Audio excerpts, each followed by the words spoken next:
à toutes et à tous. Merci d'être ici aujourd'hui avec nous pour parler d'intelligence artificielle et bienvenue à tous donc à l'occasion des 20 ans de l'Université de la Terre.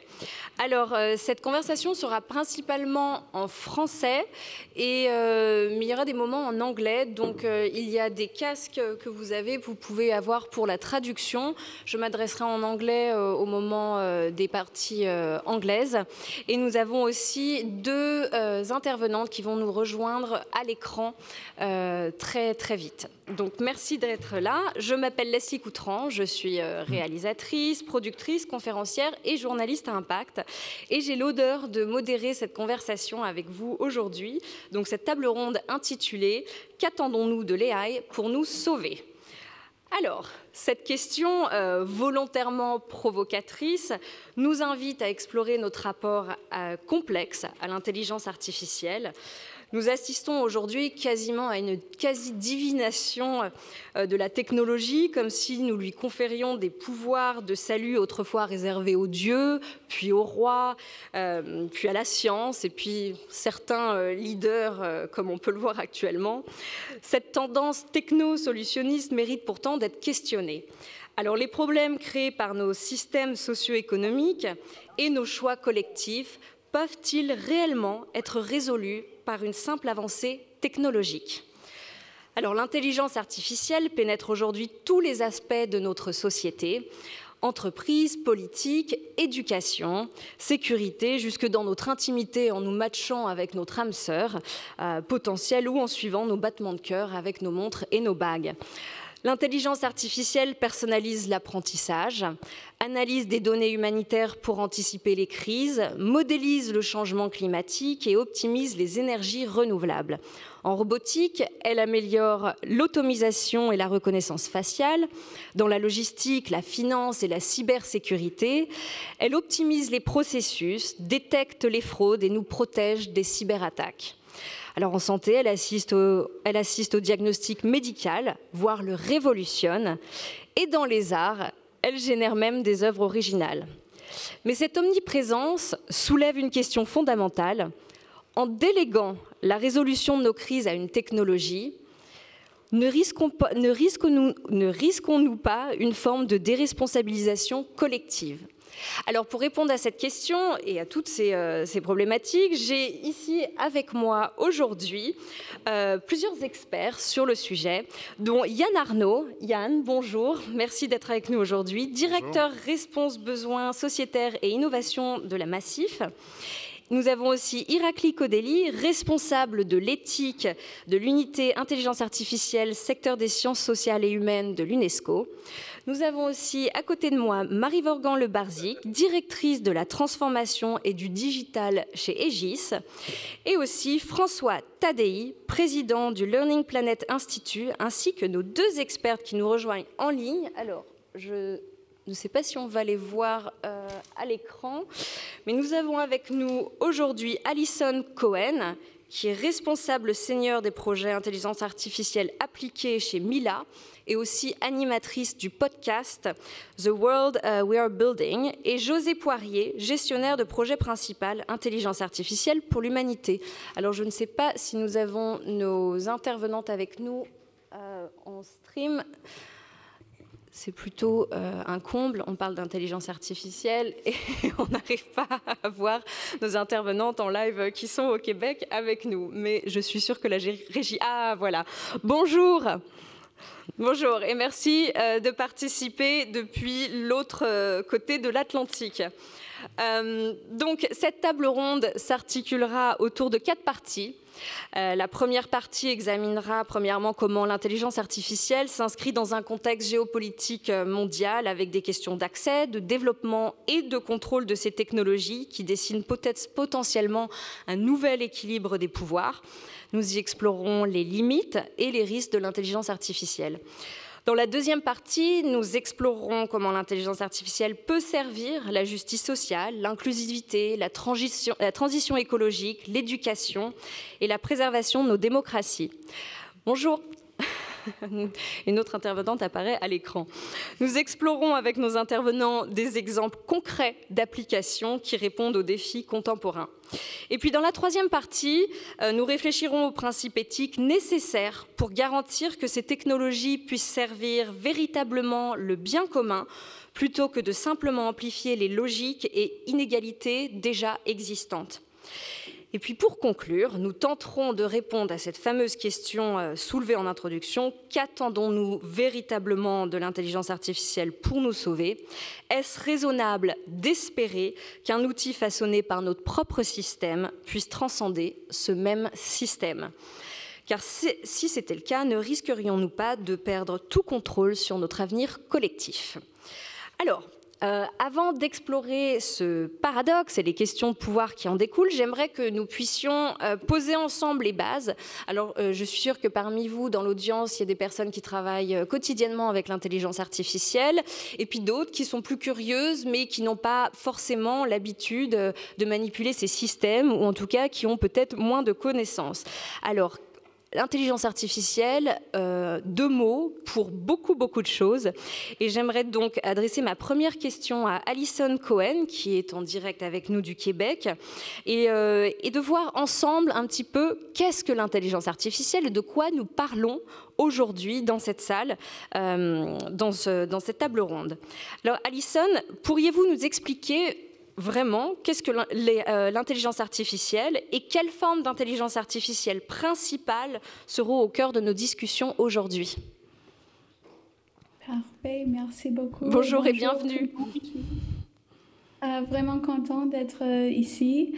Je m'excuse en avance, je vais parler en anglais pour que it's a lot easier to understand me. Donc, merci encore. So, to start, we want to define what is artificial intelligence. And what I find actually so interesting about this definition is that it's a moving target. Artificial intelligence in and of itself doesn't point to any specific application or tool, but instead it points to where we are as a society and where we are in our advancement of this technology, because in essence, artificial intelligence means a technology that can perform something that we previously only thought humans could perform. So exhibiting a form of intelligence that we once thought was exclusively the domain of human beings. And so as our technology progresses, what we think as being the exclusive domain of humans changes. So for example, back in the day when calculators first came out and we thought equations were a function of intelligence that only humans would be capable of performing, the calculator was considered to be artificial intelligence. But of course, as our technology has progressed so far past the calculator, our notion of what artificial intelligence is has progressed along with our technology. So today, likely what we'll be talking about is some of the most recent advancements in artificial intelligence. So some of the most new and profound ways that technology is mimicking human intelligence in ways that we thought would never be possible. So specifically, what we're likely going to be talking about is technology like generative AI, technology that can create net new content, be creative in its thinking in ways that, again, we previously thought only humans could do. Models that can do things like reason. I don't know if folks have seen OpenAI's O1 model, for example. This is technology that can break down tasks, think logically about where it's going to go, and then choose a course of action. And then finally, we're likely going to be talking about agentic AI. This is technology that can actually make decisions in an evolving world that have real-world implications. You can think of, for example, an AI model that can book a flight if you tell it that you want to go to Paris the next day, for example. These are all some of the newest forms of intelligence that our technology can mimic, and so this is what today we are considering to be artificial intelligence. Thank you, Alison. Speaking of it, I would like to ask a question to Irakli. I would like to distinguish between open source and private AI and understand their advantages and limitations. Could you explain us the fundamental difference between both open source and private AI models, and also why it's important to differentiate both of them? Sure, Leslie. Thank you very much for that question. Good afternoon, everyone.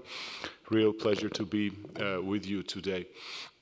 The basic difference between the open source and the proprietary closed source models is in the accessibility, in transparency, in the governance structures behind these two types of models.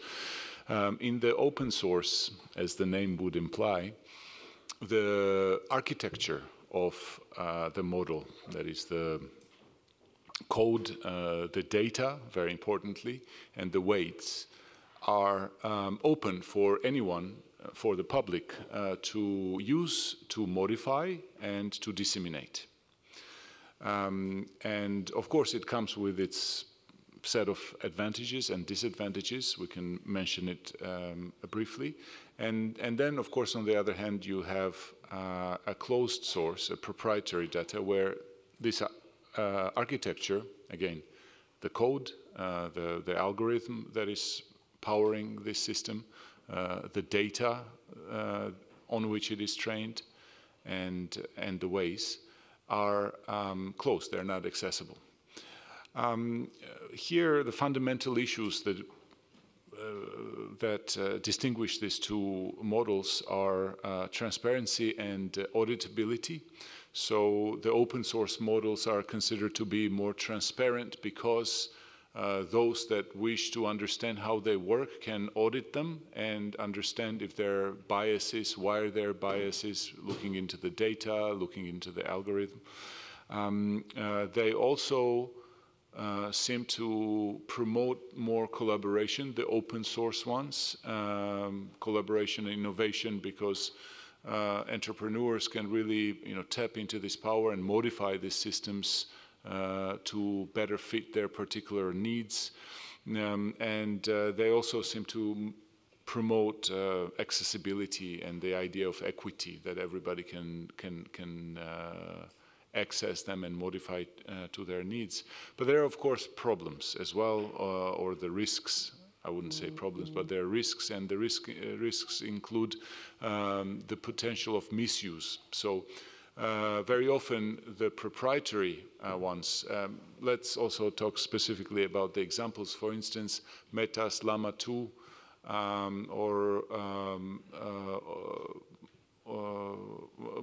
Meta's Llama 2 is an open source model that anybody can use, modify, disseminate. Not anybody, but I'll touch upon that as well.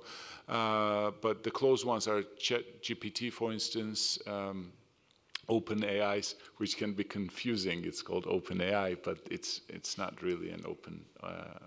The model is not open,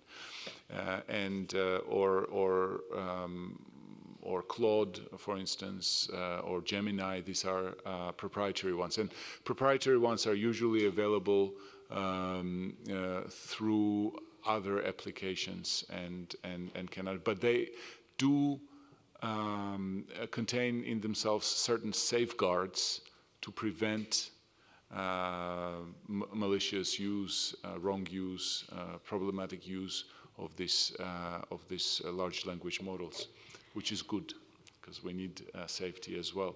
So that's the trade-off when you go for the open source one. But there are also new ideas emerging. There's this idea of controlled open source, where the safety features are still there, so it's not totally open. You cannot necessarily do bad things with it, but it's open to the degree that it will be helpful for the users. Yeah. Thank you. And I have one last question on this topic. Could the concentration of AI development among private corporations erode or have a big impact on democratic institutions and exacerbate inequalities? Well, I think that the simple answer to that question is yes, because AI is not only technology, it's a technology, but it's also a form of power, and that we are increasingly seeing with the rapid dissemination of this technology, and the concentration of power amongst the few is always an issue. So it is something that we need to think about how. Within the existing power structures and the reality that we have today, how do we enable less powerful actors, and we're talking about companies, but also countries that do not have resources, to tap into this power of AI? Because I want to really stress this, that AI brings incredible power. It can do incredible things for the benefit of humanity. It can be our ally in resolving very complex issues, and that's why when we're talking about AI under this roof, under UNESCO's roof, we have a very positive outlook on this technology because it has already proven its power to benefit the three letters of UNESCO, the science and culture and education particularly, but also the broader set of developmental objectives, SDGs. So we really want to make sure that we have equitable access across the world to this technology. Thank you. Marie, comment les entreprises comme Aegis, elles naviguent entre privé, open source, dans leur stratégie d'innovation? Est-ce que ça a vraiment une importance pour vous? Alors, déjà, je vais commencer par ouvrir mon micro. Peut-être, juste tout à l'heure, très gentiment, vous avez dit qu'on était experts. Alors, pour les autres, peut-être, moi, je ne suis pas expert d'intelligence artificielle. Il se trouve que peut-être. Pardon, plus proche du micro. J'essaye. Là, ça va? Plus proche du micro? Ah, ça veut dire que vous avez très envie d'écouter ce que j'ai à vous dire. Donc non, moi, je ne suis pas experte. Effectivement, je suis à un endroit chez Aegis où notre sujet, c'est d'accompagner, mon sujet en tout cas, c'est d'accompagner la transformation de cette entreprise qui est une entreprise d'ingénierie. Avant de répondre à votre question, Leslie, je vais commencer par dire d'où je parle, parce que c'est important. Comme ça a été dit en introduction, l'intelligence artificielle, elle touche tout. Elle nous touche tous, déjà d'ailleurs, depuis longtemps. Aujourd'hui, il y a un phénomène d'accélération et de sensibilisation, parce qu'on a vu arriver, il y a un peu plus de 2 ans et demi, ChatGPT, qui, quelque part, nous a révélé le niveau qui était accessible pour chacun d'entre nous, et du coup, ça a créé un éveil et un phénomène d'accélération. Mais l'intelligence artificielle, elle est déjà un peu partout, et on en subit tous déjà un peu les conséquences. Voilà, dans les réseaux sociaux, et on en bénéficie tous déjà un peu aussi dans la science, dans l'éducation, sur un certain nombre de territoires. Mais effectivement, le nouveau cap passé nous expose aujourd'hui à un phénomène d'accélération sur lequel il faut qu'on se pose la question de savoir si on est prêt et comment on doit se préparer et comment on doit agir vis-à-vis de ça. D'où je parle? Aegis, qu'est-ce que c'est? C'est une entreprise d'ingénierie. François, que je n'avais pas vu depuis longtemps tout à l'heure, m'a dit « Mais ça fait quoi, Aegis ?» Donc, qu'est-ce que c'est qu'une entreprise d'ingénierie et pourquoi on est extrêmement concerné par l'intelligence artificielle? Une entreprise d'ingénierie, c'est ce métier qui consiste à élaborer, faire les calculs, le dimensionnement de l'ensemble des matériaux pour la conception jusqu'à l'exploitation des infrastructures. Les infrastructures, qu'est-ce que c'est? C'est un hôpital, c'est une route, c'est un rail, c'est un pont, voilà, c'est tout ça. Une infrastructure en soi, elle n'a pas vraiment de sens, elle sert le vivant. Elle sert le vivant et en plus, elle a vocation aujourd'hui à faire face à un nouvel enjeu qui est de faire en sorte que, tout en construisant des infrastructures, ce qui a un impact très élevé sur la dégradation de la planète, en fait, on préserve la planète et on préserve le vivant. Et donc, on est dans ce paradoxe-là, un peu comme aujourd'hui sur cette table ronde, on est en train d'essayer de traiter de la question du paradoxe entre technologie et préservation de la planète, dont on voit bien qu'il n'est pas toujours évident que ça se réconcilie. Et donc nous, aujourd'hui, pour une société comme Aegis, dont ce métier, je viens de vous expliquer à très gros traits, et celui de la conception des infrastructures, comment on se saisit de ce sujet-là, comment on se saisit de l'intelligence artificielle. Ce qu'on a fait, quand on a vu arriver notamment ChatGPT, l'intelligence artificielle, elle est à plein d'endroits, comme je vous le disais, parce que quand on fait des calculs, on gère de la donnée. Donc si on gère de la donnée, si on fait des calculs, ça veut dire qu'à un moment ou à un autre, on va être remplacé, en tout cas on est de manière très élevée à risque sur ces sujets-là. Et ça, on en a, on va dire, extrêmement conscience, puisqu'on le voit arriver. Donc quand on a vu arriver ChatGPT dans nos mains à tous, le premier principe qu'on s'est appliqué, c'est de se dire « if you can't beat them, join them ». Si tu ne peux pas, de toute façon, ce truc-là va être une révolution absolument colossale. Et donc, la façon dont on s'en est saisi, ça a été de se dire quel est le cadre minimum pour que je puisse continuer de faire mon métier étant de concevoir ces infrastructures, de continuer de m'interfacer avec mon environnement et de continuer de garder notre responsabilité. Et notre responsabilité est très élevée, puisque en tant que concepteur d'infrastructures, ça va même à des responsabilités, au-delà même de la morale, à des responsabilités pénales. Et donc, on a créé un cadre de confiance dès 2023, sur la base de l'ensemble des modèles qui existaient, pour faire en sorte que nos ingénieurs puissent avoir accès. Et ensuite, on s'est attaché à faire en sorte qu'ils comprennent tous le mieux possible à quel point, c'est 20 000 ingénieurs quand même, c'est du monde, à quel point cette intelligence artificielle allait être à la fois une énorme opportunité et à la fois un énorme risque. Aujourd'hui, on est presque 2 ans plus tard et c'est plus de 50% de ces ingénieurs qui aujourd'hui utilisent l'intelligence artificielle. Donc j'ai envie de dire la réponse, qu'est-ce qu'on fait entre open, pas open? On a diversifié nos modèles, mais en revanche on a créé de manière technique et fonctionnelle le bon niveau d'adhésion, de compréhension, de mettre les mots dedans, de l'encourager et ensuite de créer le cadre fonctionnel pour maintenir la sécurité. Merci beaucoup. Alison, j'ai une question pour vous. Dans votre domaine de recherche, quels sont les principaux mécanismes par lesquels l'intelligence artificielle peut amplifier les discriminations et les inégalités déjà existantes? Merci beaucoup. Et peut-être si vous pouvez résumer, excusez-moi, si vous pouvez résumer juste en 1 minute ou quelques mots, quel est le domaine précisément sur lequel vous travaillez aussi? Absolutely. So I work in the domain of socially beneficial projects. So that can mean the domain of human trafficking, regenerative agriculture, gender bias, urban planning, plethora of others. So I'm really looking at how we can use artificial intelligence to empower marginalized communities. And there are many mechanisms through which artificial intelligence can amplify existing discrimination and inequality. But primarily when you are understanding the essence of where the discrimination and the bias is coming from, it's primarily in the training data.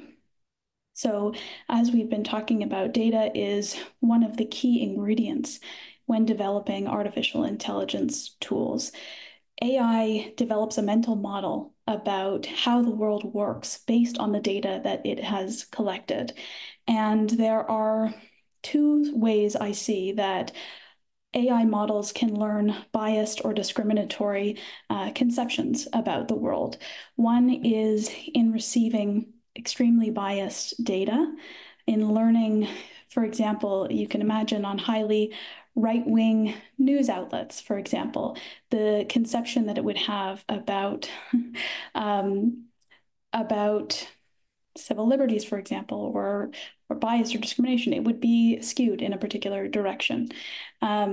You also have, for example, a lack of training data. So there's biases in the data in and of itself, where it reveals a very particular orientation. There's also biases when there is a lack of representation in the data.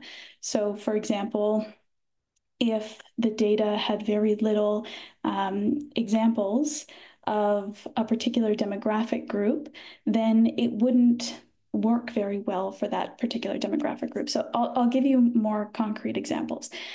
So the first is bias in the data in and of itself. A very common example of this is with a tool that was developed at Amazon to help with hiring. It had learned based on 10 previous years of employee or application data, the types of employees that Amazon generally likes to hire and the types of employees or applicants that Amazon generally does not accept in its application process. And what the model inferred over 10 years of predominantly hiring men was that applications that include mention of being a woman, for example, being part of a women's volleyball team, those were likely not going to be successful applicants. So the model was biased against female applicants and was less likely to recommend them for hiring. So that's where you have a bias in the data. There are also biases that come from a lack of data. So you can imagine, for example, training an AI model to be able to identify skin cancer, let's say. If you have a data set that consists almost entirely of examples of skin cancer or non-skin cancer on white skin, this model is not going to do very well when it's being asked to identify skin cancer on darker skin tones. And that can lead to really consequential bias when it comes to this domain. So for example, if someone is misdiagnosed or isn't diagnosed at all because the model doesn't work well on that type of skin tone, that's a pretty inherent bias and a pretty problematic one. So when it comes to biases that are unintentional, I would say 9 times out of 10, it's a question of how accurately the data set represents the community and ensuring that it doesn't misrepresent or fail to represent marginalized communities particularly.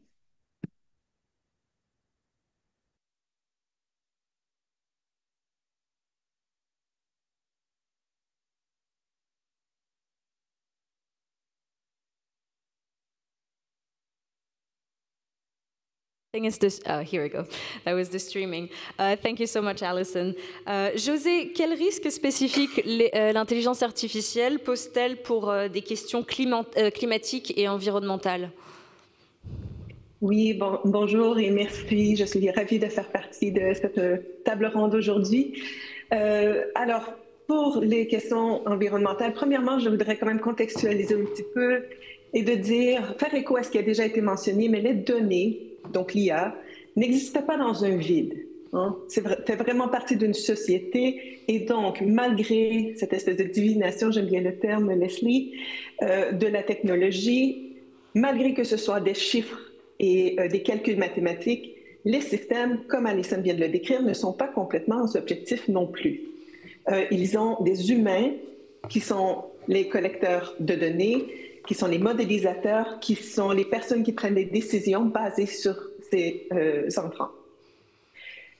Je mentionne parce qu'il faut aussi faire une distinction entre donc l'IA générale et l'IA pour le climat. En tout cas, j'en fais une pour cette conversation parce que nous parlons justement des risques. Il y a des risques pour l'IA de façon générale. Alison vient de discuter, ma collègue vient de discuter d'une série de celles-ci pour l'humain, entre autres. Il y a aussi des risques ou des impacts environnementaux sur le système écologique. Nous pouvons en parler en plus de détail dans quelques instants. Parmi toutes ces techniques d'IA, il y a aussi une sous-catégorie, si vous voulez, d'outils qui sont développés expressément en réponse à la crise climatique. Et donc, je veux les séparer parce que quand on parle de risque, nécessairement, on veut également parler de bénéfices, n'est-ce pas? Et le rapport bénéfices et coûts est différent pour la question environnementale si on parle de l'IA de façon générale ou de l'IA spécifiquement pour le climat. Donc, ceci étant dit, je veux aussi pointer à un aspect qui a tendance à être un peu négligé quand on parle de l'IA et ses impacts. C'est ce que j'appellerais de la dématérialisation de la technologie. Donc, on parle de divination, on parle de magie, c'est très puissant comme technologie, l'IA, tout à fait. Mais il y a aussi un peu cette notion comme quoi la technologie existe un peu dans un vide. Elle est littéralement la sémantique du département, du domaine, réfère à l'info nuagique, comme si c'était un nuage, des gouttelettes d'eau qui magiquement forment un nuage. Non, il y a des réalités tout à fait réelles et physiques à cette technologie et on en parle très peu. Et il est là pour moi un des grands risques de la technologie au niveau de l'écologie, c'est ses impacts physiques et humains, mais je vais me concentrer pour l'instant sur les impacts physiques. Donc, pour créer cette technologie, il faut penser à son cycle de vie complet. Au tout début, on doit produire cette technologie, ces outils, que ce soit les chips, donc pour la récolte de données, mais aussi pour le traitement de ces données, l'entraînement des modèles, pour pouvoir déployer ces systèmes. Et ensuite, la fin de vie aussi. Qu'est-ce qui se passe quand notre technologie est désuète et qu'il nous reste tous ces moyens? Donc, les risques ici sont aussi de ne pas reconnaître d'une part qu'il y a des coûts et des risques qui sont associés à l'utilisation de cette technologie. Et il y a le risque aussi de carrément nier, je dirais, les impacts physiques et même humains du développement de la technologie et de son utilisation. Merci, merci beaucoup. François, en tant que président du Learning Planet Institute, comment vous percevez l'évolution de l'intelligence artificielle ces dernières années et son impact sur nos modes de pensée collectifs ? Merci pour cette question et merci pour tout ce qui a été dit déjà. Je reviens sur ce que tu disais. En fait, je crois que personne n'est spécialiste de ce qui est en train de se passer. Même ceux qui utilisent l'IA et qui la produisent ne sont pas du tout spécialistes des impacts que ça va avoir. C'est-à-dire que personne ne sait où on va. On est dans une accélération phénoménale. La puissance de calcul doublait tous les 18 mois. La puissance de l'IA, elle double elle est fait x10 par an, pardon. Donc c'est colossal comme accélération. En 2018, elle était au niveau d'un enfant. En 2021, elle était au niveau d'un étudiant. Aujourd'hui, elle est au niveau d'un expert-chercheur dans un domaine pointu. Où est-ce qu'elle sera demain ou après-demain? Personne ne sait. Donc ça, c'est la première chose. Donc en tant que biologiste de l'évolution, ce que je sais, c'est que quand on évolue moins vite que son environnement, il arrive qu'on devienne obsolète sans s'en être rendu compte. Donc la question, c'est comment est-ce qu'on fait face à cette accélération et comment est-ce qu'on s'en empare et comment est-ce qu'elle est au service des humains et des différents défis qui sont les nôtres, parce que indépendamment de l'IA, on a quand même quelques défis à résoudre. La question, c'est comment est-ce qu'on va résoudre les multiples défis. Quand on parle qu'attendons de l'IA pour nous sauver, on a plein de défis à résoudre qu'on ne sait pas résoudre. Et a priori, il faudra plus d'intelligence pour les résoudre que ce qu'on est en train de faire. Mais il ne faudra pas simplement de l'intelligence, il faudra aussi de l'éthique. Parce qu'une bonne partie de nos défis sont dus au fait que nos actions ne sont pas aussi éthiques qu'on pourrait le souhaiter. Si notre espèce était parfaitement éthique, ça se saurait. Et donc, la question de qu'est-ce qu'on va mettre comme relation entre l'intelligence et l'éthique, et y compris l'intelligence artificielle et l'éthique artificielle, se pose. Et donc, il va falloir qu'on réfléchisse tous ensemble à qu'est-ce qu'on veut vraiment. Et comment est-ce qu'on pense cette dynamique, à la fois sur les impacts qu'elle a déjà aujourd'hui, et c'est déjà pas simple, mais sur celle qu'elle aura demain et après-demain. Et donc il y a différents modèles. Il y a ceux qui disent l'IA au service des puissants, ça tombe bien, c'est nous les puissants, donc voilà, ça c'est un modèle qui est assez clair. Ce qui est intéressant, il y avait un sommet de l'IA il y a quelques semaines à Paris, et il y a une professeure d'Harvard qui a dit qu'il y avait différents scénarios qui étaient incarnés par différentes personnes. Donc il y a grosso modo le modèle de la Silicon Valley que vous voyez à peu près, il y a, pas très loin, il y a Los Angeles, et donc on voit aussi bien ce que donne Hollywood par rapport à ça. C'est assez proche comme type de vision. C'est pas spécialement, c'est plutôt des dystopies, en tout cas pour la plupart des humains. Et elle donnait un exemple alternatif qui est à Taïwan. Et elle disait, à Taïwan, ils ont utilisé l'intelligence artificielle au service de l'intelligence collective et au service de la démocratie. Et en fait, Taïwan est le seul pays où la confiance dans la démocratie est passée de 9% à plus de 70% en moins de 10 ans. Chez nous, Je ne vous refais pas le résumé, mais outre-Atlantique, c'est pas beaucoup mieux. Donc voilà. C'est intéressant de se demander, voilà, est-ce que cette intelligence collective et cette intelligence artificielle, elles peuvent coévoluer, et si oui, au service de quoi et au service de qui?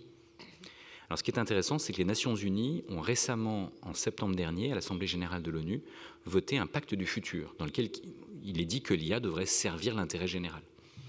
Il est aussi dit quelque chose d'assez fondamental, qu'on a assez peu discuté, qu'il faudrait ne plus prendre de décisions qui ne soient pas dans l'intérêt des générations futures. Et donc comment on fait pour entendre le point de vue des générations futures? Pour l'instant, on ne sait pas faire. On pourrait au moins commencer à discuter avec les jeunes générations d'aujourd'hui. Et on pourrait utiliser l'IA pour faciliter ce débat intergénérationnel, ce débat démocratique, ce débat sur les enjeux planétaires sur lesquels on est. Et cette capacité à faire coévoluer l'intérêt des générations futures et des générations d'aujourd'hui, je pense qu'en fait tous les humains ont ça en commun.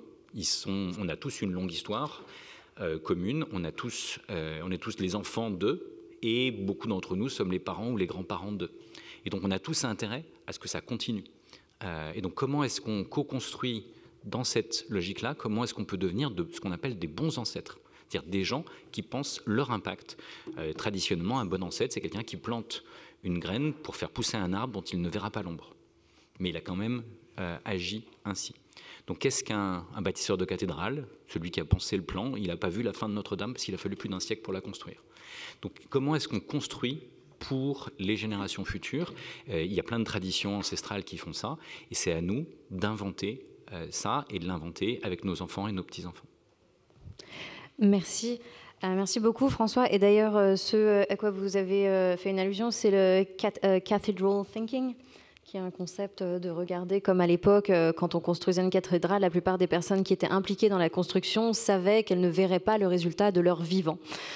Donc évidemment, qui est complètement à l'opposé de nos intentions actuellement, surtout dans le monde des affaires où tout doit être tout de suite si ce n'était pas hier. Je vais changer toutes les parties que j'avais prévues, vu qu'on est parti sur l'éthique. Donc on va prendre la partie 3 avant la partie 2 pour rebondir sur ce que François vient nous dire, qui est très intéressant. Et pour ça, avant de poser une question à Irakli, je voudrais citer Isaac Asimov, qui nous avait légué ses célèbres lois de la robotique, qui nous disait « Un robot ne peut porter atteinte à un être humain. Un robot doit obéir aux humains, sauf si cela entre en conflit avec la première loi. Un robot doit protéger son existence, sauf si cela entre en conflit avec la première ou la deuxième loi. » Alors, Irakli, the Global AI Ethics and Governance Observatory evaluates countries' readiness to adopt AI ethically and responsibly. Could you share some key observations about global disparities in this readiness and the particular challenges that developing countries faces today? Yes, of course, with pleasure. Maybe I'll take a step back and actually inform the audience that about 4 years ago, in November 2021, when AI was still a student, 192 countries came together in this very room. The representatives were sitting on the chairs that you're sitting on today to deliberate what a global ethical framework on AI should look like. And it was a very long deliberation. It lasted for weeks. And in the end, they agreed on an instrument that is called Recommendation on Ethics of Artificial Intelligence. And if you look at this document, you will be presented with the vision of the world where AI, good type of AI, is there for everyone to use, and it's there to work for us and help us, the humanity, to accomplish our goals. Now, that's one, I mean, to my knowledge, that's the only global framework where 192 countries have agreed on something, and let me assure you, to get 10 countries to agree on something on such a controversial issue is already very difficult. It's a really incredible document if you think that so many countries agreed on it, and it's quite ambitious. For instance, it says that artificial intelligence should never be used for mass surveillance and social scoring purposes. It says that we as human beings should always have the ability to know that on the other side of the communication, it's artificial intelligence or something that is being produced, a product is by artificial intelligence, etc. That AI should never be given legal personality, and so forth and so on. It has 4 values, overarching values, 10 principles, and then 11 policy action areas as a specific guidance on how to operationalize this in real life. But then, of course, there are others too. There is no shortage of ethical frameworks about AI in the world. You know, different organizations have it, international organizations, different companies have it, etc. So I think that what we really need is to operationalize, to translate these existing principles into policies and into action, so that they actually make a difference. And this is where such tools as the one that Leslie mentioned, the observatory, come into play. That's our attempt, UNESCO's attempt, to translate this vision into reality. And so we have developed things like readiness assessment methodology, and we're assessing the readiness of countries around the world. Currently, we're working with 60 countries to help them understand how ready they are for this AI transformation. In a positive sense, you know, how ready, if they have across 5 different dimensions. We're looking into technical infrastructural dimension, we're looking into the legal regulatory environment that the countries have in this respect. We're looking into social and cultural aspect, and this is something that is extremely important, especially for UNESCO, but in general, because AI is really transforming cultures and societies, and we want to know how ready they are in that respect. Education and research, it's really fundamentally transforming this field. And so we're working with countries to help them understand where they stand along this continuum of readiness. And one thing that we have and we work with countries that are technologically highly advanced and countries that are categorized as the least developed countries for the UN system. You know, so it's really a big variety of countries. One thing I can say, that there is not a single country in the world that we are aware of that can say that they're ready for the transformation, because as my dear panelists have already mentioned, there is an acceleration to the development of this technology that is unprecedented. And it's really hard to keep up with it in terms of readiness, but there is a lot of experimentation, policy experimentation around the world about how to supervise this AI, how to govern it, you know, what would be the good ways to do it. The European Union, in my view, is really at the forefront of doing that because of the AI Act that was recently adopted and is now being implemented in countries, and the rest of the world is really looking to it. The real test of that act will be its implementation and how successfully it can be implemented across the different EU member states. But so the world is really looking at this with anticipation, but they're not waiting. A lot of countries around the world are also coming up with their strategies of addressing, creating, enabling policy environments to attract investment in AI, and of course also to create the guardrails to ensure against any potential risks. We're finding out that in the developing world, a lot of times AI talent is in great need. So there's one particular area that is emerging consistently as something that needs attention. And another one is connectivity, because to really tap into the power of AI, especially for countries that do not have the compute capacity internally within their borders, and they depend on accessing that capacity elsewhere, you need a good connectivity for people to be able to use that AI. So that is emerging as one trend around the world. Thanks. Thank you. I just saw someone doing a sign apparently. Je vais parler en français. Je viens de voir quelqu'un qui me faisait un signe qu'il n'entendait pas dans les écouteurs. Donc juste pour rappel, c'est canal 3 pour le français, canal 1 pour l'anglais. Voilà. Je voudrais rebondir sur ce qui a été dit avec Yann Arnaud. J'entends. Non, il y a un problème ? Un problème de traduction, c'est ça? Alors, donc, c'est canal 3 pour l'anglais, canal 1 pour le français, c'est ça? Bon, voilà. Alors, si tout le monde est... comme quoi, la technologie. Si on est bon, on peut continuer. Je voudrais rebondir avec Yann Arnaud. On parlait de la place de l'humain. Comment on concilie, par exemple, vous, dans les assurances, l'utilisation de l'intelligence artificielle avec une approche qui est centrée sur l'humain, par exemple dans le secteur des assurances, et aussi dans quelle mesure cette technologie complète le travail humain, mais ne le remplace pas? Oui, alors ça peut paraître peut-être à l'audience un peu incongru tout d'un coup de se mettre à parler assurance au moment où on parle intelligence artificielle. Je pense que mon propos, ça va être de dire que, y compris dans une société comme la mienne, forcément, et c'est ce qui a été dit auparavant, on peut pas ignorer ce fait nouveau et cette puissance énorme de ce qui peut être amené par l'intelligence artificielle.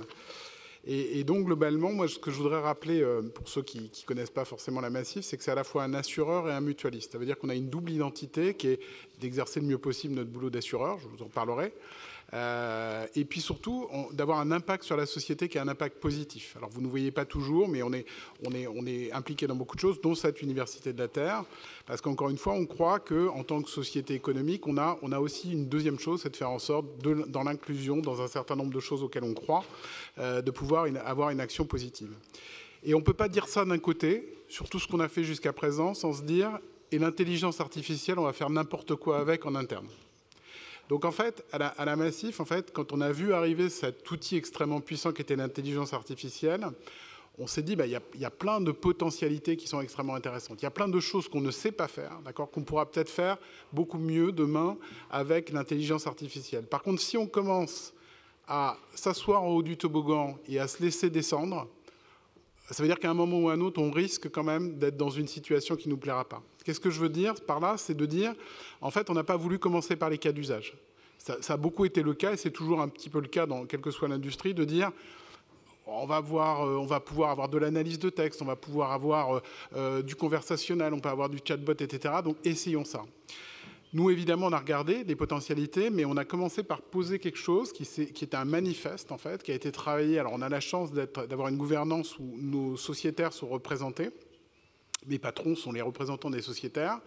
Et on a travaillé avec eux sur un manifeste en disant, on ne peut pas avoir des valeurs sur lesquelles on met constamment en avance, en quoi on est différent en tant qu'assureur, et puis ne pas, par rapport à ce nouvel outil, avoir une approche qui est une approche raisonnable. Et néanmoins, en disant, on ne va pas abandonner cette technologie à ceux qui en font des choses pas bien. D'accord ? Donc on a posé que, on voulait de l'IA, mais qu'on voulait de l'IA là où ça serait pertinent et pas là où ça serait juste à côté de nos valeurs ou juste inutile. Parce qu'il y a ce côté d'inutilité quand même qui est, je pense, un point important.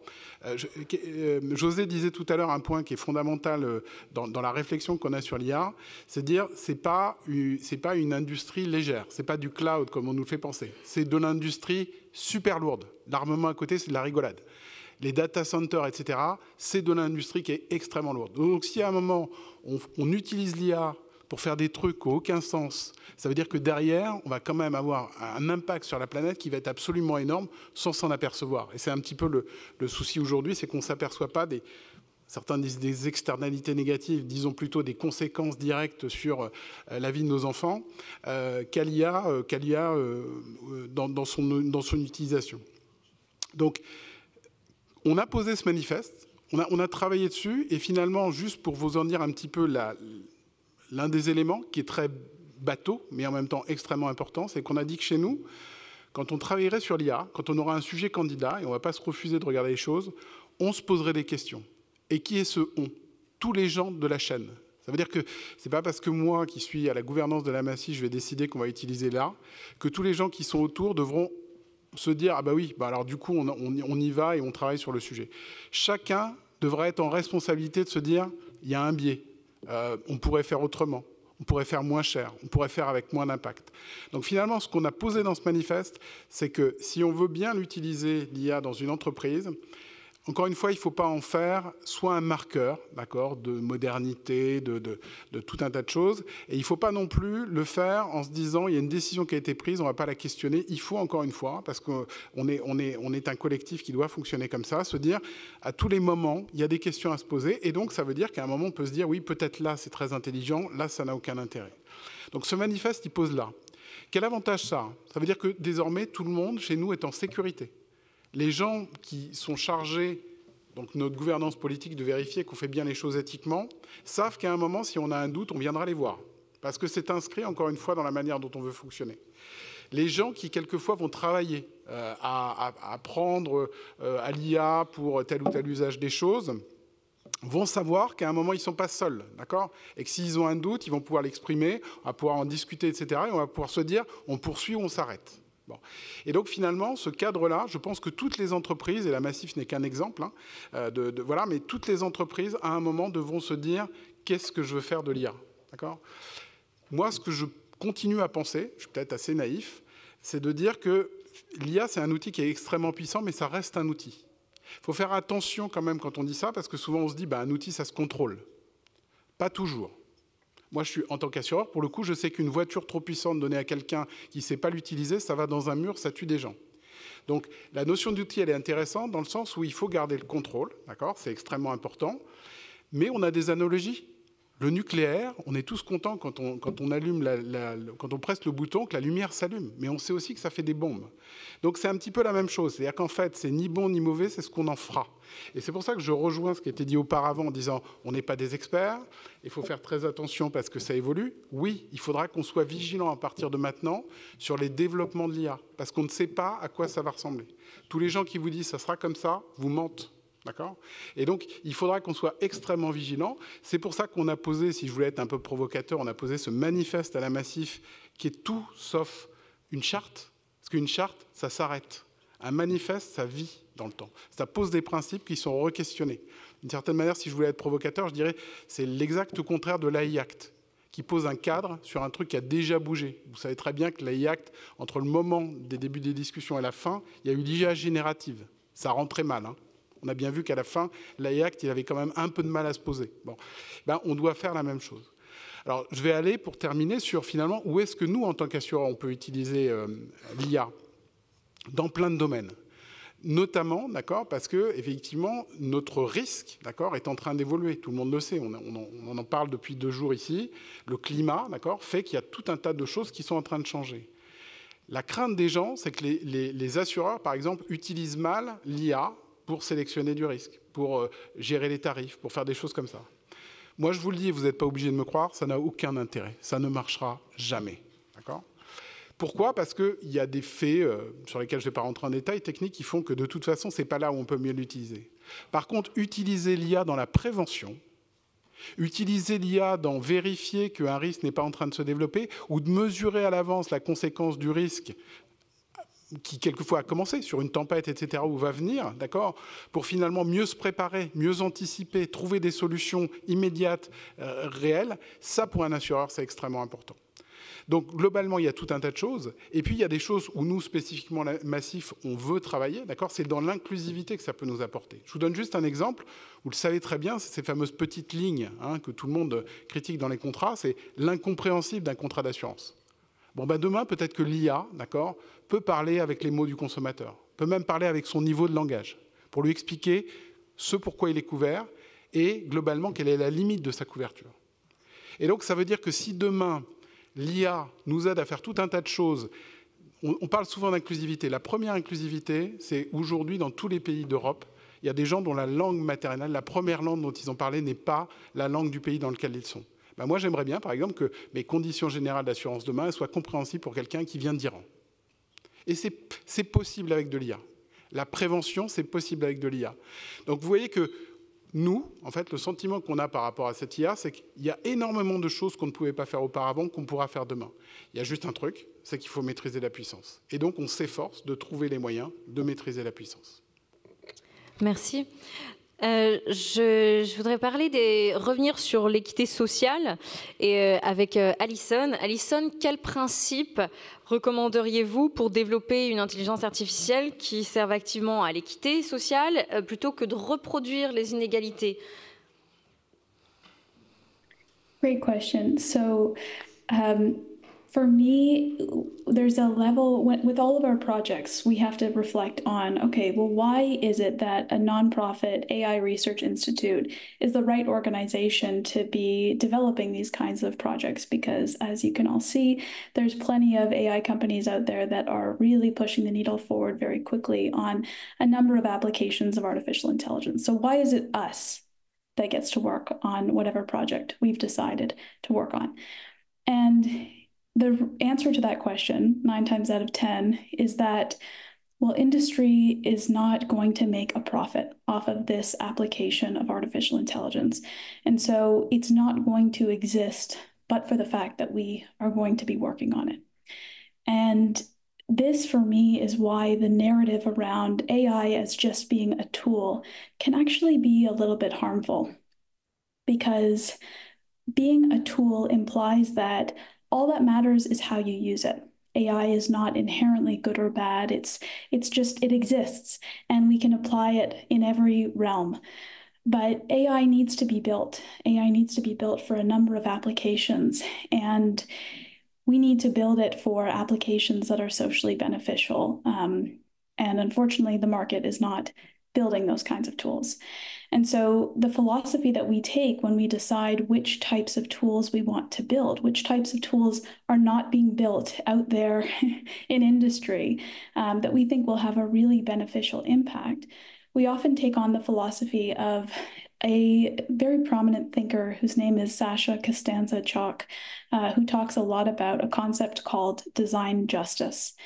And it's a philosophy in building in building any tools, any technology, where the goal is to recognize the power that technology confers. And in recognizing that, looking to use the power of technology to lift up new groups of people that are not traditionally being lifted up in the use of technology that's being built by industry. And a big portion of that is working very closely with affected community groups, marginalized community groups, understanding exactly what it is they need and making sure that whatever we're building, it's not just technology for the sake of technology and using technology to solve a really complex social problem, but instead working with the community, having them at the table, describing, exactly what the problem is and making sure that the way that we're building this technology is really designed to enhance a non-technical solution in a way. We're looking to, again, not just slap on technology and assume that the world will be made better, but instead understand the nuance of the use case and figure out how technology can help empower people to address a very complex social problem. So this is a pretty distinct philosophy that we have and that we have the privilege of maintaining within our organization because, again, there's not that profit-oriented motive. But we need to be looking very closely at the incentive structures that is guiding the development of today's AI technology because, as you'll see in analyzing some of the developments coming out of industry, there's not a lot that's going to be built naturally that is designed exclusively for marginalized community members.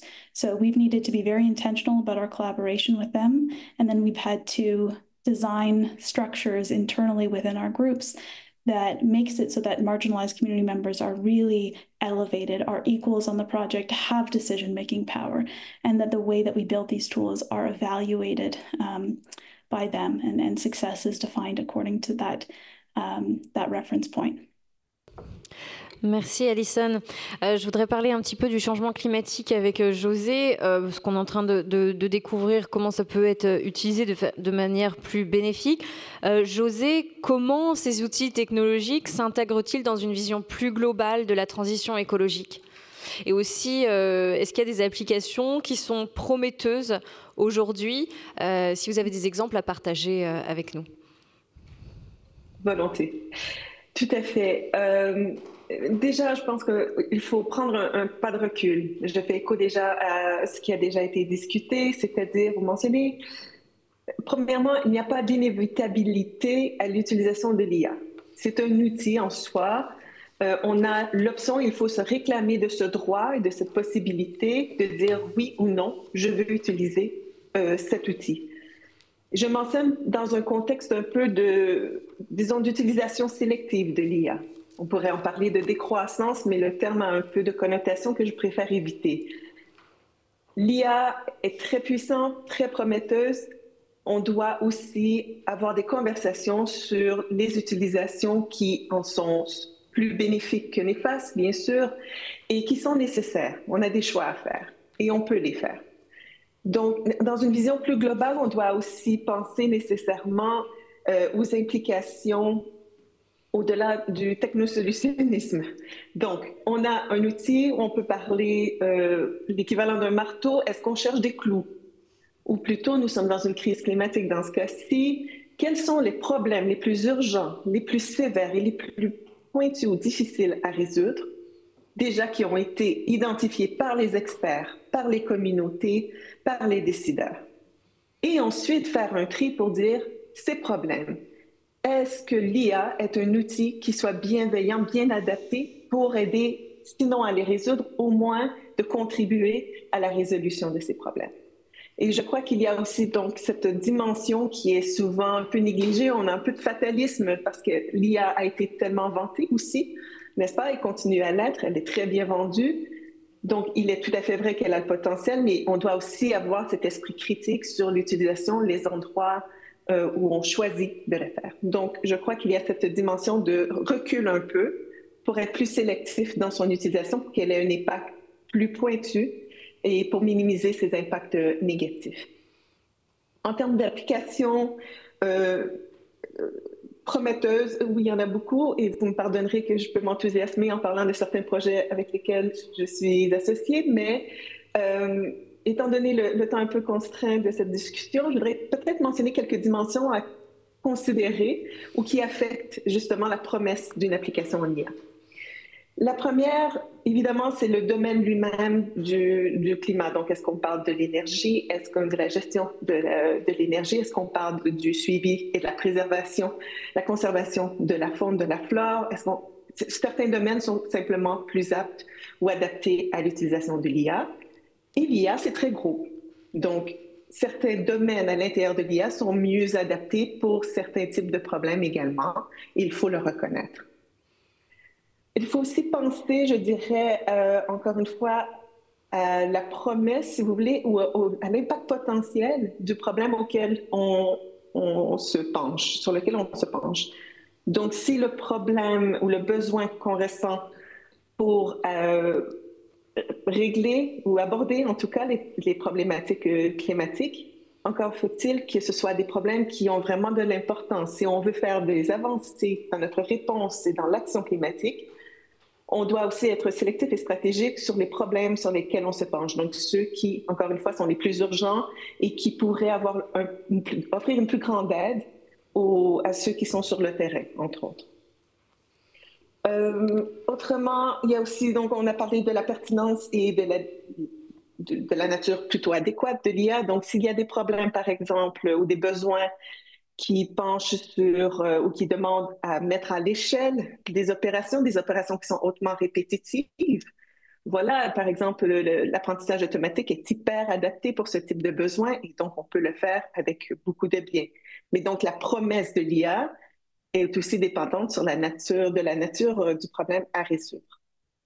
On veut aussi penser à des questions de temporalité sur l'impact. Donc il y a des problèmes ou des besoins qui peuvent être réglés ou en tout cas aidés immédiatement par l'IA, d'autres que c'est moins clair qu'on puisse le faire, ou sinon que ça pourrait potentiellement prendre beaucoup d'années avant qu'on commence à récolter les fruits de cet effort. Je ne veux pas suggérer qu'on ne devrait pas investir donc des efforts à résoudre ce type de problème, mais c'est une autre considération. Quand on est dans une crise, il faut aussi savoir décider quelles sont les priorités, surtout avec les ressources limitées qu'on peut avoir. Finalement, donc pour parler de la promesse de l'IA pour la transition écologique, je vais peut-être vous traduire 3 branches ou thématiques pour lesquelles je vois déjà que l'IA est utilisée à des effets bénéfiques. Donc, la première, donc évidemment, on parle de la mitigation de l'adaptation et du suivi pour la biodiversité. Donc, tous les domaines sont affectés. Mais le premier domaine que je vois et qui me ravit, c'est vraiment d'aider à mieux comprendre la crise climatique. Donc déjà, on peut voir l'IA qui aide à la production, par exemple, de modèles climatiques d'une façon qui contourne les limitations techniques qui étaient jusqu'ici utilisées par les climatologues et les météorologues. On peut penser aussi, par exemple, un de nos projets que j'aime beaucoup, Antenna est une plateforme qui facilite donc le suivi automatisé des insectes, en particulier des papillons de nuit. Donc, l'IA nous permet d'arriver à échelle, donc dans plein de pays, à plusieurs endroits, de jeter un coup d'œil, de documenter la présence de certains insectes qui, jusqu'ici, n'avaient jamais été documentés quantitativement parce que c'est beaucoup trop difficile de le faire pour un humain.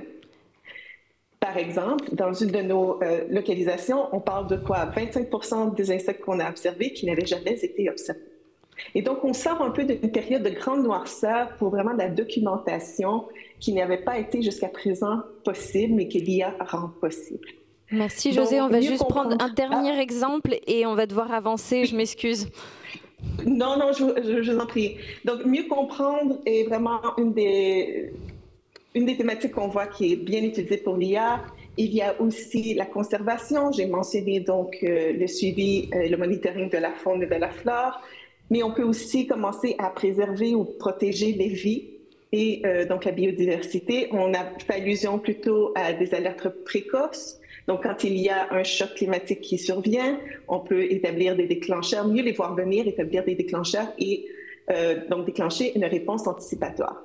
Donc, tout ça pour dire qu'il y a beaucoup de potentiel et qu'il y a déjà des effets très positifs. Et je suis ravie qu'on puisse aller chercher ce potentiel, vraiment le réaliser. Mais encore une fois, il faut revenir au fait qu'il y a aussi des coûts et des risques et qu'on doit les reconnaître dans nos prises de décision. Merci. Merci beaucoup, José. François, quel est le rôle de l'éducation, ou en tout cas, quel rôle elle peut jouer pour développer une culture de l'IA qui soit véritablement au service de l'humain ?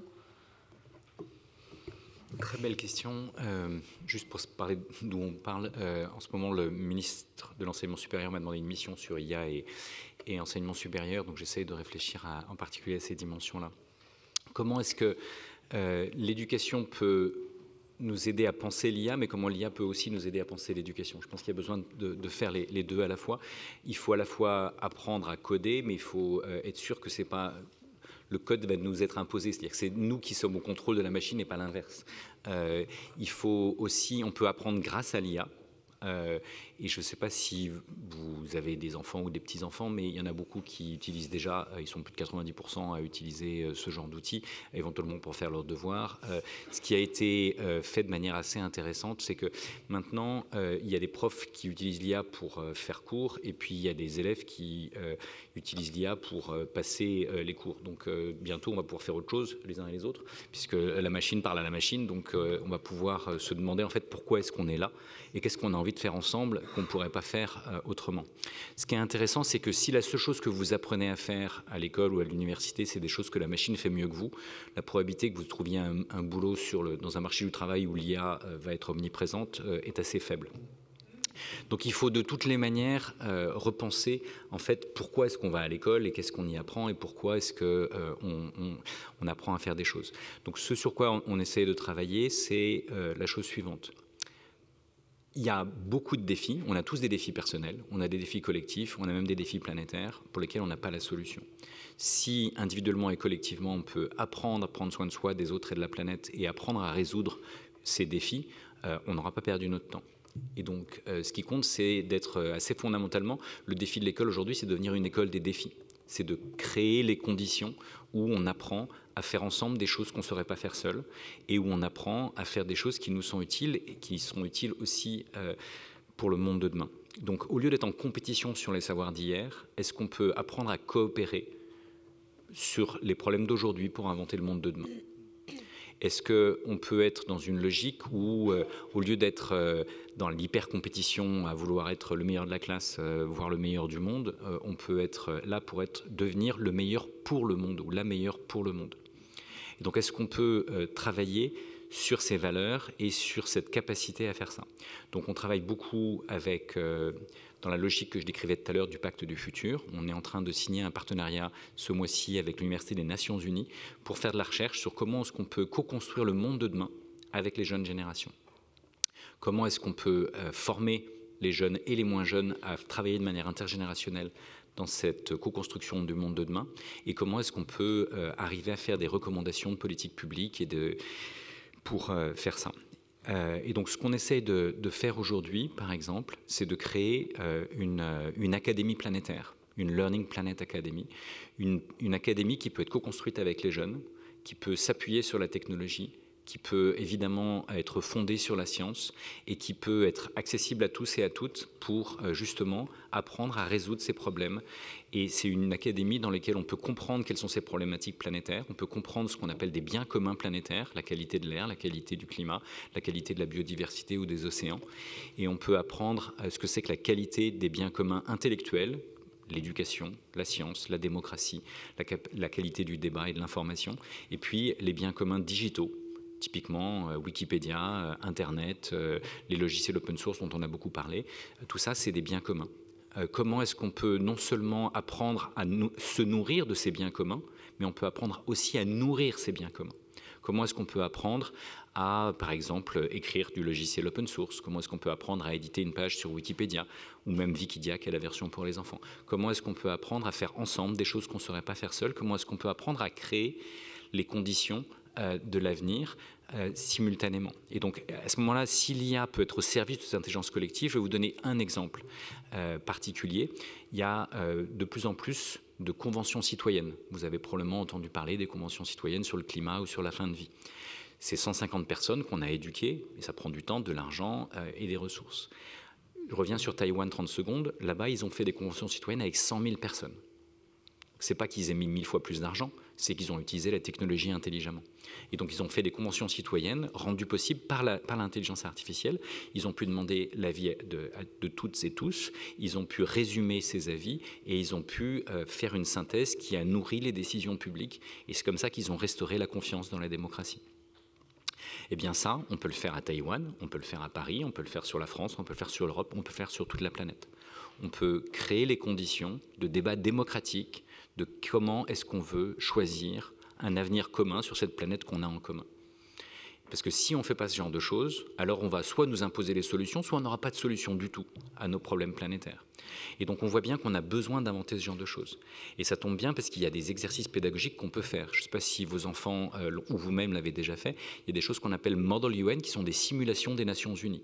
On peut simuler l'Europe ou les Nations Unies et on peut inviter les jeunes à être l'ambassadeur de tel ou tel pays et à contribuer à un débat sur des enjeux européens ou planétaires.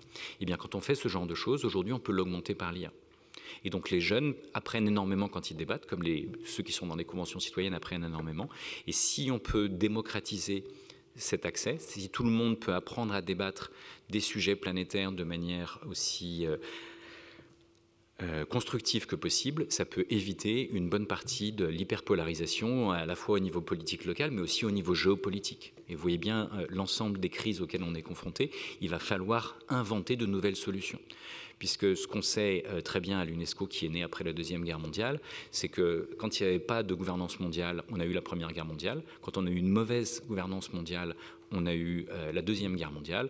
Aujourd'hui, on a une gouvernance mondiale qui est attaquée, et qui est fragilisée par tout un tas de choses, il va falloir la moderniser avant qu'il ne soit trop tard. Et donc on peut utiliser ces simulations de l'ONU qu'on appelle Model UN pour faire ce qu'on peut appeler Remodel UN, c'est-à-dire remodéliser et remodeler et réinventer la gouvernance globale en la co-construisant avec les jeunes générations. Merci. Marie, juste avant de passer à la dernière question, je ferai un tour de table. Comment les entreprises elles peuvent intégrer des considérations éthiques dans l'application de l'IA?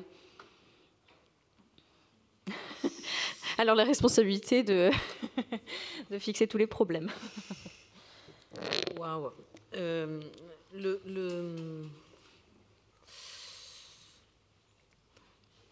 J'ai un peu l'impression de revenir à plat là, sur des sujets qu'on a déjà un peu abordés.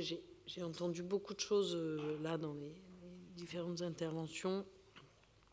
Je vais me permettre de ne pas complètement répondre et de faire un petit détour. Pas de problème. Juste en quelques minutes. Oui, très rapidement, mais mon impression... Enfin, moi, la façon dont l'IA s'impose à nous aujourd'hui, dans une séquence où ce dont nous parlons, c'est quand même la survie ou non de l'humanité sur la planète, crée un phénomène d'accélération et de pression très grand. Il me semble que, moi, l'impression que ça me donne, c'est que l'analogie qu'on pourrait faire, le grand bouleversement, c'est l'intelligence artificielle telle qu'elle a été mise à la disposition de tout le monde. On est en train de rentrer dans une phase d'industrialisation des métiers, mais qui sont les métiers intellectuels. De même qu'on a eu l'industrialisation des métiers manuels, qui a duré 150 ans, qui continue d'évoluer, sur laquelle d'ailleurs l'intelligence artificielle continue d'avoir un impact. Mais aujourd'hui, c'est ce dont on parle. Et ça ne se fait pas à une vitesse qui est, j'ai envie de dire, acceptable pour l'humain. Ça se fait à une vitesse qui est non maîtrisable et non maîtrisée. J'adorerais, comme vous le disiez, de dire, mais en fait, on va choisir, on va freiner, on va regarder. J'adorerais qu'on puisse dire, mais on va se réserver le fait d'utiliser l'intelligence artificielle for good, donc pour les gentils, pour aller plus vite et mieux sur la survie de l'humanité, et puis que tout le reste, on l'abandonne, et qu'en fait, ça devienne notre priorité, et qu'effectivement, science sans conscience... On sait ce que c'est, donc d'imposer la conscience à cette science nouvelle. Moi, je ne suis pas sûre que ce soit possible. Compte tenu du rythme... on n'entend pas, c'est ça? Ah, pardon. Compte tenu du rythme et de l'enjeu. Donc, vous me parlez de l'éthique. Comment on gère avec l'éthique? Comment on gère l'éthique? Pour moi, il faut... rappeler sans cesse, donner une direction, je ne sais plus qui a parlé d'intention, donc exiger cette intention à chaque fois que c'est possible, donner une direction, mais réconcilier les deux, là, c'est... Ce qui rejoint un petit peu toutes les intentions qui ont été posées ces 2 derniers jours lors de l'Université de la Terre. Je vais vous poser chacun la dernière question et je vais faire un tour de table. Et si vous pouvez répondre en 1 minute chacun, parce qu'on pourrait y passer des heures à débattre. Est-ce raisonnable d'espérer qu'un outil façonné par notre propre système puisse transcender ce même système? Pour répondre à notre question sur l'intelligence artificielle aujourd'hui. Donc, qui veut commencer? Yann. Je commence, je me lance. Oui. On va pas, faut pas. Enfin, j'arrive pas à être aussi. Enfin, je ne sais pas si vous l'êtes, mais j'arrive pas à être pessimiste sur l'IA en fait. Je pense qu'on a un certain nombre à se dire, non, ça va pas servir que les salauds l'IA. Ça serait trop simple. Donc en fait, il faut qu'on se réapproprie le sujet en se disant, on a des belles choses à faire avec. C'est un effort. D'accord, c'est grosso modo, aujourd'hui, on voit bien l'orientation que ça prend, la captation. Je pense que c'est un élément supplémentaire de concentration du pouvoir. On le sait, d'accord. On le sait globalement. Moi, une des choses que je regrette, on n'en a pas parlé, mais il y a 2 rapports qu'on fait foi aujourd'hui en Europe, qui sont le rapport Letta et le rapport Draghi. Il y a, je ne sais pas si vous avez noté comme moi, l'énorme trou qu'il y a au milieu de ces 2 rapports. Où est le cloud souverain? Où est la machine qui va nous... Enfin, l'environnement qui va nous permettre que, encore une fois, pour utiliser cette IA, etc., on ne soit pas dépendant soit de la Chine, soit des États-Unis dans ce domaine-là. Bon, ben, moi, je trouve que ça, c'est des vraies préoccupations où, en tant que citoyen européen, en tant que citoyen du monde, parce que mon voisin a tout à fait raison de dire ça ne doit pas exclure, l'intelligence, elle n'est pas là où le pensent les puissants. Elle est dans le collectif. Demain, peut-être que celui qui va révolutionner la manière de penser en IA, qui va inventer des nouvelles approches, etc., il est bengalais, il est en Afrique du Sud, etc. On ne sait pas. Et donc l'avantage, c'est qu'aujourd'hui, tout ça est à notre portée. Je pense que, encore une fois, il faut qu'on se dise que collectivement, on est plus fort que tous ceux qu'on nous présente comme des winners mondiaux. Donc, il faut qu'on se donne les moyens. C'est un gros effort. C'est pas du tout certain qu'on va gagner, mais moi, je me résous jamais à baisser les bras devant encore une fois, l'inéluctable. Merci. Est-ce que quelqu'un d'entre vous veut répondre? François? En 1 minute, on va essayer de faire en 1 minute, parce que j'aimerais prendre 1 ou 2 questions dans le public avant qu'on termine. Bon, super. Dur comme question, surtout en 1 minute. Je pense que c'est à nous, humains, de penser en dehors de la boîte. Ce n'est pas la machine qui va penser toute seule en dehors de la boîte. Par contre, elle peut nous aider à le faire. Donc, je pense qu'il faut réinventer la maïeutique. Donc, Socrate, ça avait donné naissance aux idées en questionnant. Aujourd'hui, on peut utiliser les machines pour nous questionner. On peut développer ce qu'on peut appeler des maïeuthèques, des technologies du questionnement, des technologies de la naissance du monde de demain. Et ça, on peut à ce moment-là co-construire ça entre humains et machines, et on peut arriver à faire quelque chose d'intéressant. Ce qu'il faut savoir par rapport à la créativité, c'est que le pic de créativité, il est à 5 ans, et puis dans l'adolescence. Donc ceux d'entre nous qui sommes restés des grands enfants, on a un petit peu encore de créativité, mais il va falloir le faire de manière intergénérationnelle. Et donc donner naissance au monde de demain, ça se fera avec nos enfants et nos petits-enfants. Et donc il va falloir développer des technologies qui les aident à se poser ces questions, qui les aident à explorer, qui les aident à imaginer ce que c'est qu'une survie planétaire. Et donc ils peuvent par exemple être invités à voyager à travers la galaxie, à identifier des planètes où il y a des contraintes et où il y a des espèces intelligentes qui ont trouvé des solutions. Et puis ils peuvent nous ramener ces solutions. Voilà, je pense qu'il faut les faire voyager, il faut les faire imaginer des solutions, et on peut co-construire ces solutions de manière intergénérationnelle et en mobilisant des intelligences alternatives, des IA qui seraient des intelligences alternatives combinées entre des humains et des machines. Merci. Alors avant de vous donner la parole, vous public, et de poser votre question, si 1 ou 2 personnes veulent poser des questions, moi je me suis permis de poser la question à l'IA directement. Posons la question à la je-quote personne, parce que je ne voudrais pas personnaliser ou en tout cas rendre humain ce système. Mais voici la réponse que j'ai eue quand j'ai posé la question de savoir qu'est-ce qu'on attend de l'IA pour l'intelligence artificielle pour nous sauver. Et la réponse était celle-ci. En tant qu'intelligence artificielle, je ne peux vous sauver des défis que vous avez créés. Je suis le reflet et l'amplification de vos données, valeurs et priorités. Je ne peux transcender le système qui m'a conçu. Je peux modéliser le climat, mais non imposer les décisions politiques nécessaires. Je peux analyser les données médicales, mais non remplacer l'empathie d'un médecin. Je peux faciliter l'accès au savoir, mais non déterminer quelles connaissances sont essentielles pour une société juste. Attendre que je sauve l'humanité risque de conduire à une dangereuse déresponsabilisation. Ce n'est pas moi qui détiens le pouvoir de transformation, c'est vous. Je suis un miroir et un amplificateur.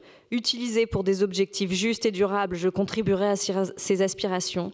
Laissé aux mains d'intérêts particuliers sans gouvernance démocratique, je risque d'amplifier les inégalités existantes. Ce n'est pas l'IA qui sauvera l'humanité, mais l'humanité qui décidera si l'IA contribue à un monde meilleur ou aggravera ses problèmes. Est-ce que quelqu'un a une question pour nos invités? On n'avait pas besoin de faire cette conférence. Oui, vous pouvez brancher votre micro. Bonjour. Bonjour.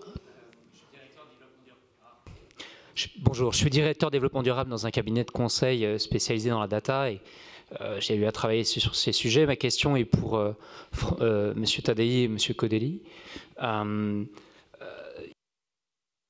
you mentioned that this technology would be, the idea would be to make it available to everyone, to a wish for an equitable access to the technology with greater connectivity needed. But how could we make that happen without generating a completely unsustainable environmental impacts, and have the potential impact of this generalization be estimated? Et du coup, pour la partie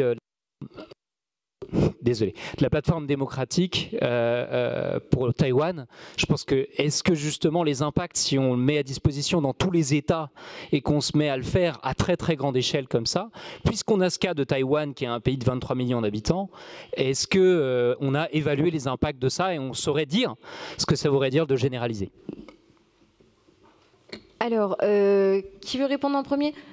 Irakli, maybe? Sure. I'm not sure I can respond. It's a very pertinent question and very difficult question. We need to have the tools to measure the real impact of AI on the environment, and this is, of course, for this event, fundamentally important. And not only the carbon footprint, but on water and the rare earths and the different. It is. There, and there's that trade-off there that you have hinted on. More we use AI, more resources are to be used, and there's just something that we need to find the right balance. The good part of the story is that there are new types of AI emerging that use less resources. But we're not there yet. I mean, if we're talking about the current AI, they're very energy hungry, very water thirsty, and it is a problem. So yeah, coming up with in parallel to increasing talent, increasing connectivity, investing in types of AI that are more environmentally friendly, let's say, could be one solution, but it's a very difficult question. Yeah. Sure. Moi, je dirais, je répète pas ce qu'il a dit parce que c'est évidemment vrai.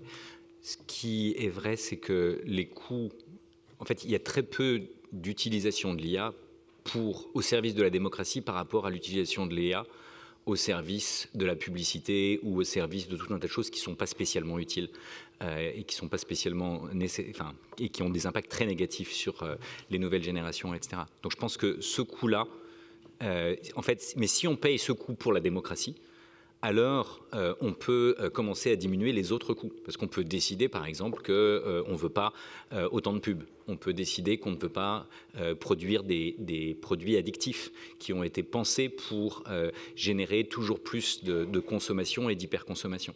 Donc je pense que savoir utiliser intelligemment les ressources qu'on a pour être un peu plus intelligent et un peu plus éthique va nous aider à éviter de faire beaucoup de dégâts. Ça, c'est la première chose. La deuxième chose, c'est qu'on peut aussi inciter à créer systématiquement des technologies recyclables et upcycling. On peut, par exemple, demander démocratiquement le droit à réparer et le droit à ne pas avoir d'obsolescence programmée dans nos machines. Donc ça, je pense qu'il y a tout un tas de choses où, si la démocratie fonctionnait vraiment bien, sa capacité à optimiser l'utilisation des ressources serait essentielle.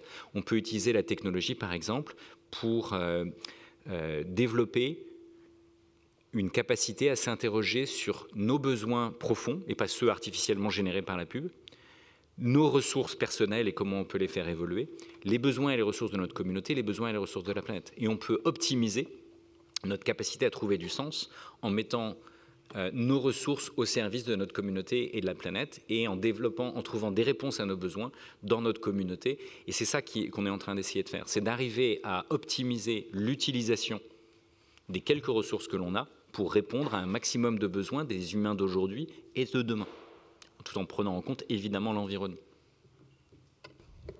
Merci. Il est 18h30. Malheureusement, on n'aura pas le temps pour d'autres questions. Je vous remercie. Je voulais vraiment remercier la régie, toutes les personnes qui organisent cette rencontre lors des 20 ans de l'Université de la Terre. Et surtout, encore merci Yann Irakli, Marie Vorgan, François, Alison et José d'avoir répondu à nos questions aujourd'hui. Merci beaucoup pour votre présence et votre temps. Et merci à vous.